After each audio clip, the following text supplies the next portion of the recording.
strategi produk adalah proses menciptakan ide produk dan menindaklanjuti sampai produk diperkenalkan ke pasar dengan menggunakan strategi yang telah direncanakan. Perusahaan harus memiliki strategi cadangan apabila terjadi produk gagal dalam pemasarannya, termasuk diantaranya ekstensi produk atau perbaikan, distribusi, perubahan harga, dan promosi. Proses perancangan strategi produk. Untuk mengembangkan suatu produk, diperlukan 5 tahapan proses, yaitu 1. Mengidentifikasi peluang dengan cara sebagai berikut. Mengetahui keluhan pelanggan terhadap produk sejenis yang sudah ada. Menganalisa keunggulan dan kelemahan produk pesaing. Mengumpulkan usulan pelanggan. Pertimbangan implikasi terhadap kecenderungan dalam gaya hidup. 2. Mengevaluasi dan memprioritaskan proyek. Terdapat 4 perspektif dasar dalam mengevaluasi dan memprioritaskan peluang-peluang bagi produk baru dalam kategori produk yang sudah ada, yaitu strategi bersaing. Strategi bersaing merupakan sebuah pendekatan pasar dan produk yang mendasar dengan memperhatikan para pesaing. Strategi ini digunakan untuk memilih peluang. Segmentasi pasar. Segmentasi pasar yaitu pembagian pasar ke dalam segmen-segmen untuk mempertimbangkan tindakan-tindakan pesaing dan kekuatan produk perusahaan sekarang. Perkembangan teknologi. Karena bisnis yang sifatnya intensif teknologi, keputusan perencanaan yang utama adalah penentuan waktu untuk penggunaan teknologi dasar yang baru dalam produk. Perencanaan platform produk. Platform yang efektif dapat memungkinkan variasi turunan produk untuk dirancang lebih cepat dan mudah, yang setiap produk memberikan ciri-ciri dan fungsi-fungsi yang diinginkan oleh pasar utama. Evaluasi peluang produk baru secara fundamental dengan kriteria sebagai berikut. Ukuran pasar, tingkat pertumbuhan pasar, intensitas persaingan, pengetahuan perusahaan mengenai pasar, pengetahuan perusahaan mengenai teknologi, kesesuaian dengan produk perusahaan lain, menyeimbangkan portofolio proyek pengembangan. Metode penyeimbangan portofolio akan melibatkan pemetaan portofolio sesuai dengan dimensi-dimensi yang berguna seperti resiko teknis, pengembalian finansial, daya tarik pasar, dan sebagainya. Sehingga manajer akan mempertimbangkan implikasi dari keputusan perencanaan. 3. Pengalokasian sumber daya manusia dan perencanaan waktu. Pengelolaan sumber daya manusia, yaitu perencanaan agregat membantu perusahaan dalam penggunaan sumber daya manusia secara efisien dengan mengambil proyek-proyek yang beralasan untuk diselesaikan berdasarkan sumber daya manusia yang dianggarkan. Penentuan waktu. Penentuan waktu proyek dengan mempertimbangkan faktor-faktor. Penentuan waktu pengenalan produk, kesiapan teknologi, kesiapan pasar, persaingan dalam penawaran produk. Penyelesaian perancangan proyek pendahuluan, merefleksikan hasil dengan proses. 4. Penyelesaian perancangan proyek pendahuluan. Tahap ini dilakukan setelah proyek disetujui, tetapi sebelum sumber daya penting digunakan. Bagi organisasi pengembangan produk, biasanya tim memformulasikan suatu definisi yang lebih detail dari pasar target dan asumsi-asumsi yang mendasari operasional tim pengembangan. Keputusan-keputusan mengenai hal ini akan terdapat dalam suatu pernyataan misi, yaitu pernyataan misi, asumsi, dan batasan. Asumsi dan batasan diperlukan agar pengembangan teknis dari produk lebih terarah. Permasalahan yang perlu dipertimbangkan dalam menyatakan asumsi dan batasan. Manufaktur mempertimbangkan kemampuan kapasitas dan batasan operasional manufaktur. Pelayanan pelanggan dan pendapatan pelanggan sangat menentukan keberhasilan perusahaan, sehingga perusahaan perlu menyatakan sasaran strategis untuk tingkat-tingkat kualitas pelayanan. Lingkungan, sasarannya adalah bahwa seluruh komponen akan dimanufaktur kembali atau didaur ulang atau keduanya, sehingga seharusnya tidak ada komponen yang dibuang pelanggan. Staf dan kegiatan perencanaan proyek pendahuluan. 5. merefleksikan hasil dengan proses. Langkah terakhir dari perencanaan dan proses strategi, tim seharusnya menanyakan beberapa pertanyaan untuk memperkirakan kualitas hasil dan proses. Karena pernyataan misi merupakan pegangan tim untuk pengembangan, suatu reality check harus dilakukan sebelum melalui proses pengembangan. Langkah awal ini merupakan waktu untuk perbaikan. Karakteristik dan klasifikasi produk. Karakteristik produk. Menurut Kotler dan Keller 2006, karakteristik produk adalah kondisi yang berbeda dari suatu produk dibandingkan para pesaingnya yang dapat ditawarkan kepada konsumen untuk memenuhi kebutuhan. Setiap produk memiliki karakteristik yang berbeda-beda dan setiap produsen selalu berusaha menciptakan produk yang memiliki karakteristik tersendiri sehingga konsumen memiliki persepsi khusus terhadap produk tersebut. Produk yang memiliki karakteristik produk. Klasifikasi produk ialah pembagian produk berdasarkan kriteria-kriteria tertentu. Klasifikasi produk dapat dilakukan dengan menggunakan berbagai macam sudut pandang, berdasarkan sudut pandang berwujud ataupun tidak. Produk dapat diklasifikasikan menjadi dua bagian, yaitu yang pertama barang, kedua jasa. Barang adalah produk yang berbentuk fisik sehingga dapat dilihat, dipegang, disentuh, dirasa, dipindahkan, dan disimpan. Dilihat dari aspek daya tahannya, barang dapat dibedakan menjadi dua macam, yaitu barang tahan lama dan barang tidak tahan lama. Barang tidak tahan lama adalah barang yang akan habis dikonsumsi dalam satu atau beberapa kali pemakaian, atau umur ekonomisnya jika dalam kondisi pemakaian normal kurang dari 1 tahun. Contohnya seperti minuman dan makanan, seperti sabun, gula, dan garam. Barang jenis ini dikonsumsi dengan cepat, maka strategi yang tepat untuk menjualnya adalah dengan menyediakan di banyak lokasi, mengaplikasikan markup yang kecil, dan membuat iklan secara gencar dengan merangsang konsumen untuk mencobanya dan sekaligus untuk menciptakan preferensi. B. Barang tahan lama. Barang tahan lama adalah barang yang dapat bertahan lama dengan banyak pemakaian atau umur ekonomisnya dengan pemakaian normal berkisaran antara 1 tahun atau lebih. Contohnya seperti mobil, TV, lemari es, dan barang sejenisnya.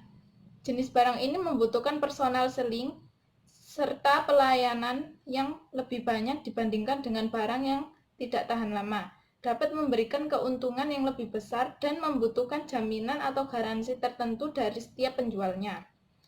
Jasa adalah sebuah aktivitas manfaat atau kepuasan yang ditawarkan sebagai sesuatu untuk dijual. Contohnya seperti bengkel, salon kecantikan, Gojek, dan lembaga pendidikan. Pengertian diferensiasi. Menurut Philip Kotler, memberikan definisi dari diferensiasi yaitu tindakan merancang satu set perbedaan yang berarti untuk membedakan penawaran perusahaan dari penawaran pesaing.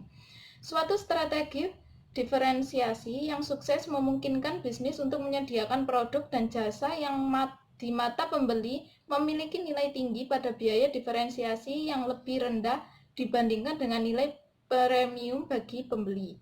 Artinya, pembeli merasakan bahwa biaya tambahan yang dikeluarkannya untuk membeli produk atau jasa di bawah nilai produk atau jasa tersebut bila dibandingkan alternatif lainnya yang tersedia. Strategi diferensiasi yaitu strategi perusahaan yang digunakan untuk menciptakan suatu produk dan jasa yang berbeda dengan produk dan jasa dari perusahaan lain. Untuk menciptakannya sangatlah tidak mudah. Ada proses kompromi antara kreativitas, fungsi, dan biaya lainnya. Sehingga perusahaan perlu melakukan riset yang intensif untuk melihat peta pasar sebelum menjalankan strategi diferensiasi dan mempelajari kebutuhan konsumen dan perilaku konsumen untuk mengetahui apa yang dianggap penting bagi konsumen. Mencapai keunggulan bersaing melalui diferensiasi yaitu yang pertama, menciptakan atribut dan fasilitas yang memudahkan cara pemakaian produk oleh pembeli dan sekaligus menurunkan biaya pemakaian.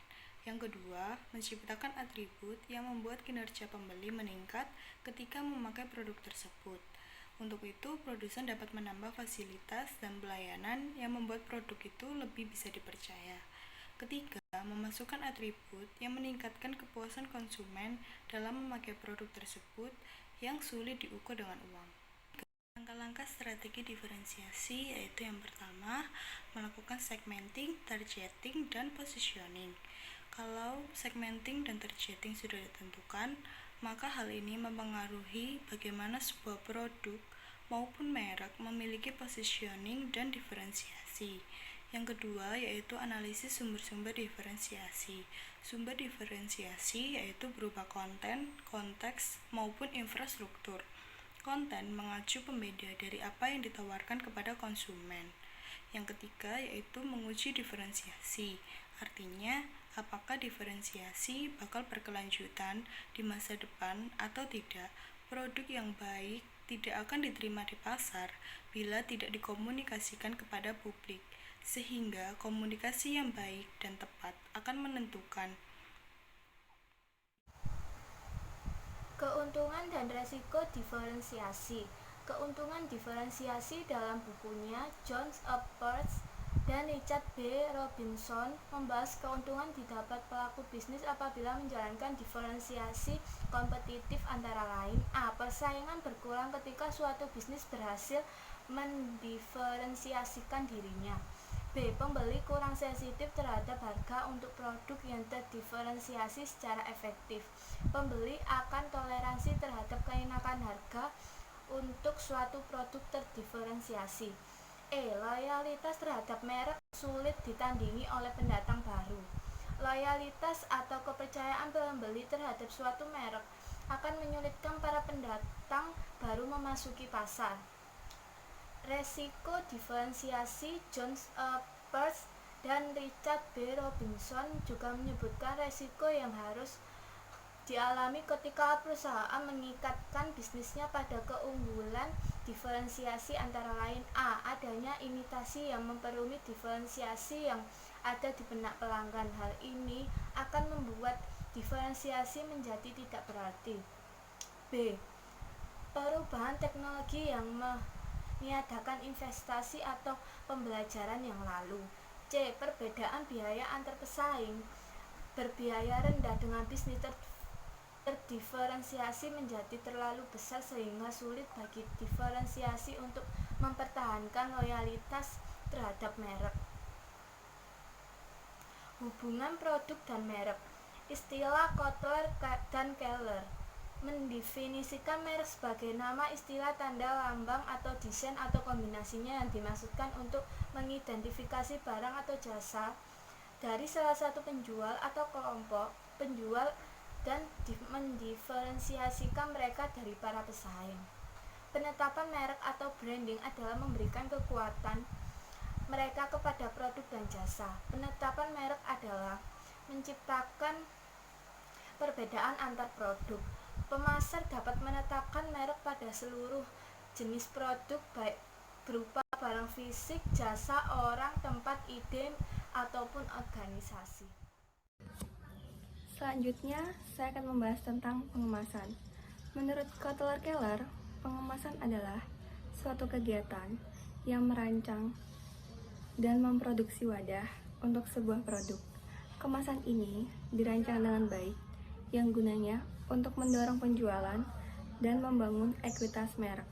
Kemasan ini merupakan bagian utama atau bagian pertama yang dilihat oleh pembeli, dan ini dapat menarik minat pembeli untuk membeli sebuah produk tersebut. Kemasan ini memiliki beberapa tujuan, yaitu sebagai berikut. Yang pertama, mengidentifikasi merek. Yang kedua, mengekspresikan informasi deskriptif dan persuasif. Yang ketiga, memfasilitasi transportasi dan pelindungan produk. Yang keempat, membantu penyimpanan di rumah. Yang kelima, membantu konsumsi produk. Selain itu, kemasan juga memiliki beberapa komponen, yaitu yang pertama, estetika kemasan. Estetika kemasan ini berhubungan dengan ukuran, bentuk, bahan, warna, teks, dan grafis produk. Yang kedua, fungsional. Fungsional ini berhubungan dengan desain struktural atau kegunaan dari sebuah produk.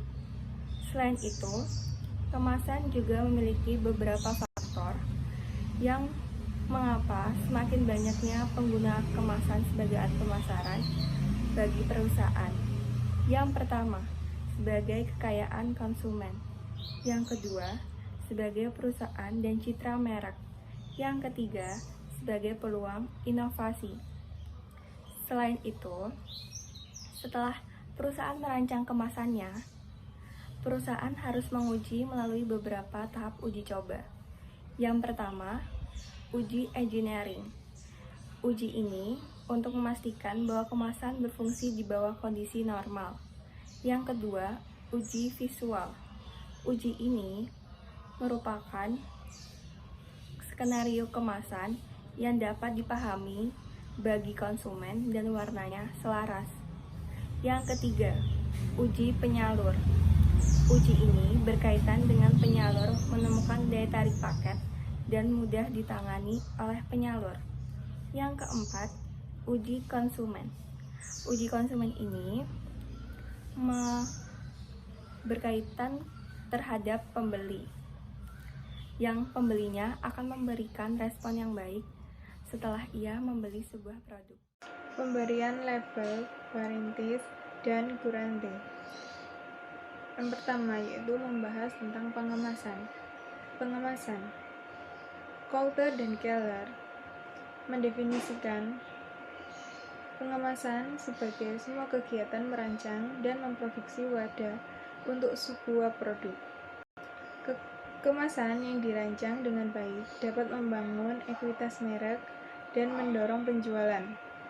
Kemasan adalah bagian pertama produk yang dihadapi pembeli dan mampu menarik atau menyingkirkan pembeli. Kemasan harus memiliki sejumlah tujuan, yaitu yang pertama, mengidentifikasi merek. Yang kedua, mengekspresikan informasi deskriptif dan persuasif. Yang ketiga, memfasilitasi transportasi dan perlindungan produk.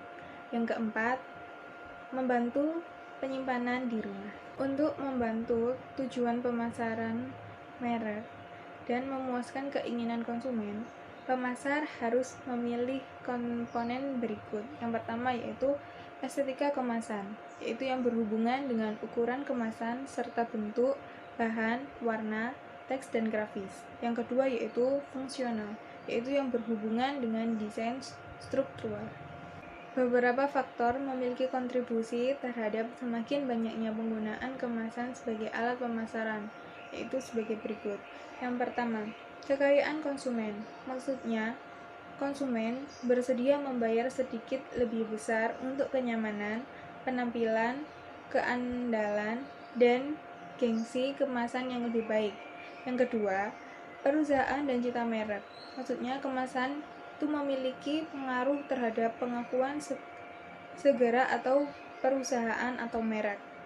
Yang ketiga, yaitu peluang inovasi, yaitu kemasan yang inovatif dapat membawa manfaat besar bagi konsumen dan laba bagi produsen. Setelah perusahaan merancang kemasannya, perusahaan harus mengujinya melalui tahap uji sebagai berikut.